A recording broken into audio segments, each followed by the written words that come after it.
Hello and welcome back to another RHS Bad Company tutorial.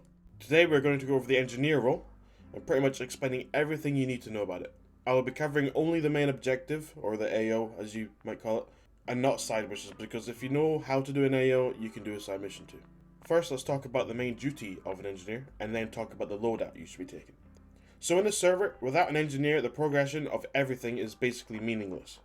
Engineers are hands down the most vital role on the server, which means they are also the most fun to play most times. An engineer's main objective is to blow up the enemy headquarters, responsible for spawning the ground vehicles, and then the radio tower, responsible for spawning air vehicles, and in the bunkers, responsible for spawning the extra troops into an AO.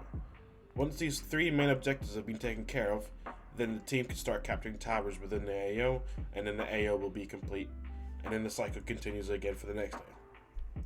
So let's go over loadouts. Now please keep in mind I'm going to be showing what I find works best for this role. It's all personal opinion and preference. However, I have spent a lot of time on the server and most of that time has been with the engineer role.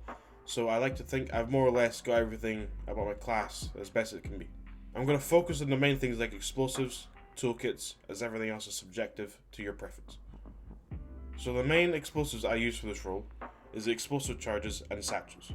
Currently, the backpacks available for this role are small due to balancing, so you have to put all the good stuff in your backpack mainly. My most used class is one containing 8 explosives and 1 satchel within the backpack. However, if I'm not the only engineer doing an AO, I will substitute the satchel for a toolkit, and I'll touch a bit more on the loadouts later. When it comes to toolkits, you will find yourself mainly repairing vehicles used by crewmen, or just doing general repairing of other vehicles being used within an AO. The toolkit has infinite uses, so don't worry about taking more than one, you won't need to. Now let's go over how much explosives you will likely use within an AO, and how much each of the objectives require to be destroyed. So bunkers require 1 explosive charge each. Headquarters, or HQ, is also 1 explosive charge. I will note sometimes there can be 2 HQs within an AO, so keep an eye out for that. And the radio tower can either be 2 explosive charges or 1 satchel charge, placed at the bottom of the tower. Secondary objectives such as the factory requires 2 charges, the transformer can be destroyed with 1 charge, and the radar dome can be taken care of with just 1 charge too. To give you a synopsis, it would be use charges for HQ's bunkers, and then use the satchel for the radio tower. And if I had any explosives left over, I would then go for the secondary objectives too. Now of course, like I mentioned, if I wasn't the only engineer within an AO, I would be replacing the satchel with the toolkit, as the engineers can share the objectives together, and I would have the ability to help out anyone in need of a repair. That's pretty much your main task as the engineer. It sounds like a lot to take in, but it's really simple and easy to understand when you start playing. FARPs. FARPs, or Fuel Ammo Repair Points, are basically an all-vehicle service point, and they can be deployed by an engineer using the engineer truck, or the E-truck, marked E1 or E2 on the map. To do this, drive the E-truck to where you want to make your FARP, hold the U key, then build FARP. Your character will place the FARP down, and you are done. To remove the FARP, look at the container, select the option, Remove FARP.